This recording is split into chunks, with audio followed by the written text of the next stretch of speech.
Nobody saw India coming, while the world was busy watching Tesla and BYD fight over the future of electric vehicles. Something quietly happened on the other side of the planet. A car launched. No massive keynote, no viral moment, just a price tag that stopped people mid-scroll. $10,799 for a brand new electric vehicle. And within days, the conversation had spread far beyond India.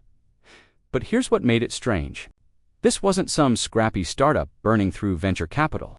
This wasn't a government vanity project. The company behind this car has been building vehicles since before most EV brands even existed. A company that built trucks tough enough to survive roads that would destroy anything else. A company whose name, in India, doesn't just mean transportation. It means trust. Tata. And the car is the Punch EV. And if you think this is just another affordable electric vehicle story, you're missing what's actually happening here. Because the real question isn't how they made it cheap. The real question is why a car built for dusty Indian roads and scorching summer heat might be the most disruptive EV on the planet right now. And that answer only makes sense once you understand the decision Tata made back in 2017, a decision that most people never heard about, one that changed everything. To understand why this car matters, you have to go back. Way back, a man named Jamsetji Tata starts a small trading company in India. Not cars, not steel, just trade.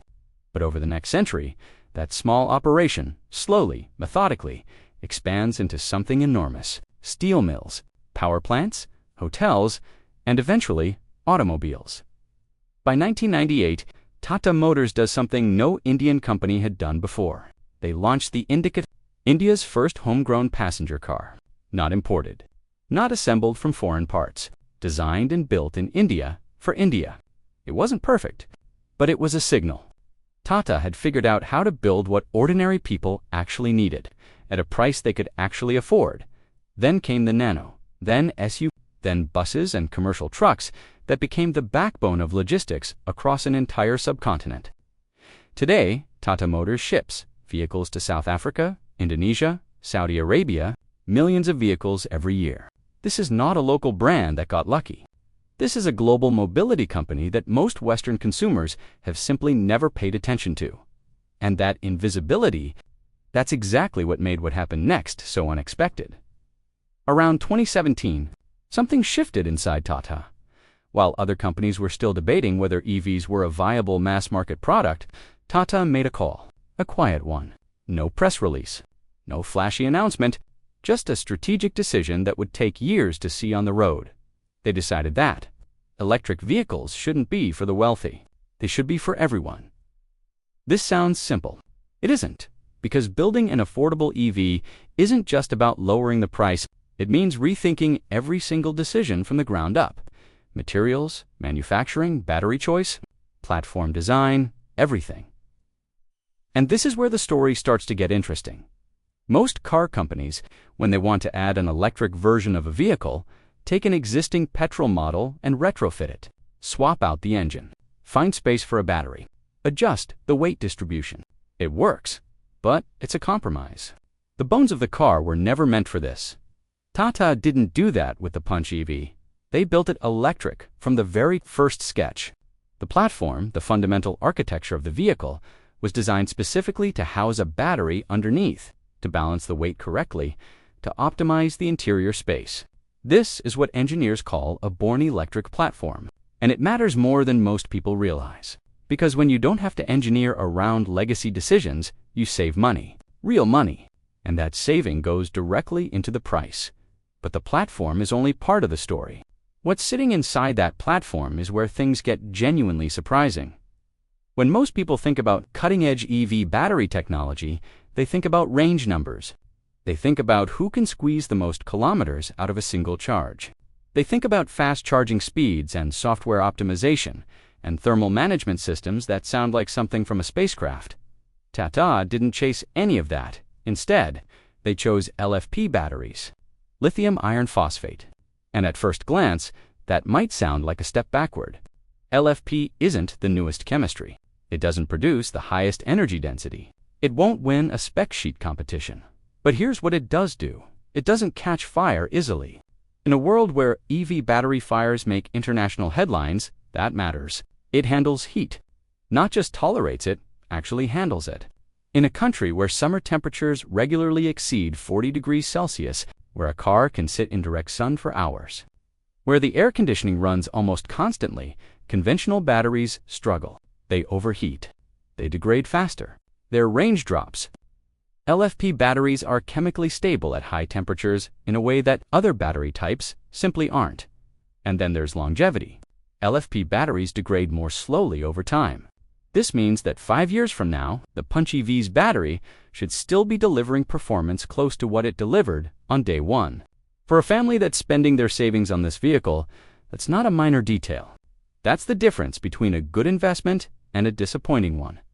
This wasn't a cost-cutting compromise. This was a deliberate engineering choice made for a specific user in a specific environment. And that specificity is exactly what makes it powerful. But the battery only tells part of the story, because a battery that works great in a climate-controlled test facility means nothing if the car falls apart on the road. It was actually designed for. Here's something that rarely comes up in global EV coverage. Most electric vehicles are designed and tested in conditions that look nothing like where most of the world actually lives. Smooth highways, mild temperatures, dense charging networks.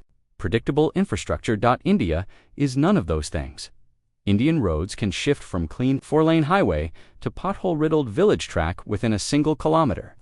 Summer temperatures in many states don't just reach 40 degrees. They stay there for months. Charging stations exist in major cities, but the moment you move towards smaller towns, the network thins out quickly and then disappears. Any EV that wants to succeed in this environment can't just be technically impressive. It has to be practically indestructible. The Punch EV's ground clearance, its suspension tuning, its structural rigidity, all of it was developed with Indian road conditions as the baseline, not as an afterthought. The cooling systems were calibrated for sustained heat, not occasional warmth.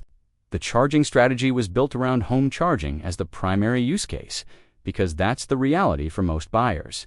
Plug it in overnight. Wake up with a full charge.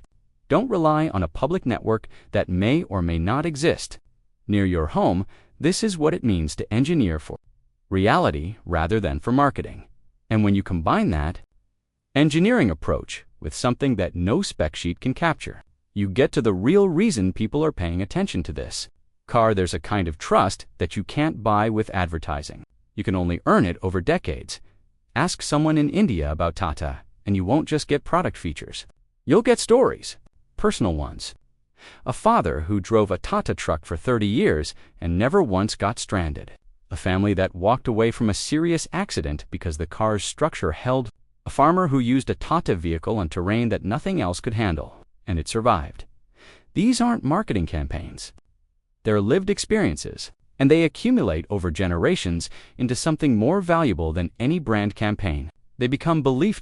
When Tata enters the EV market, it doesn't arrive as an unknown quantity asking for a chance. It arrives carrying 50 years of earned credibility. And in a category, electric vehicles, where consumer hesitation is still enormous.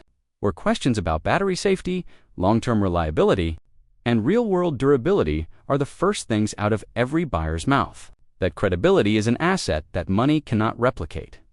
The Punch EV isn't just competing on price or technology, it's competing on trust.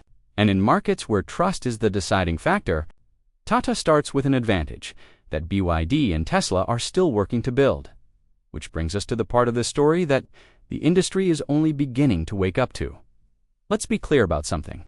The Punch EV is not coming for Tesla's customer. It is not designed to take on the Model 3 or undercut the BYD seal.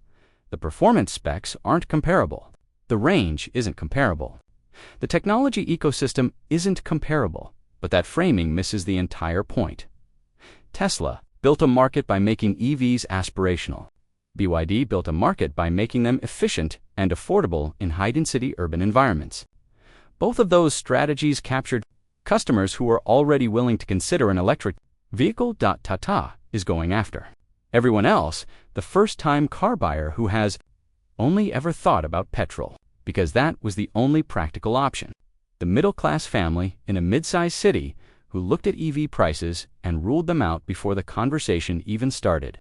The person who wanted to make the switch but couldn't justify the financial risk on something unfamiliar.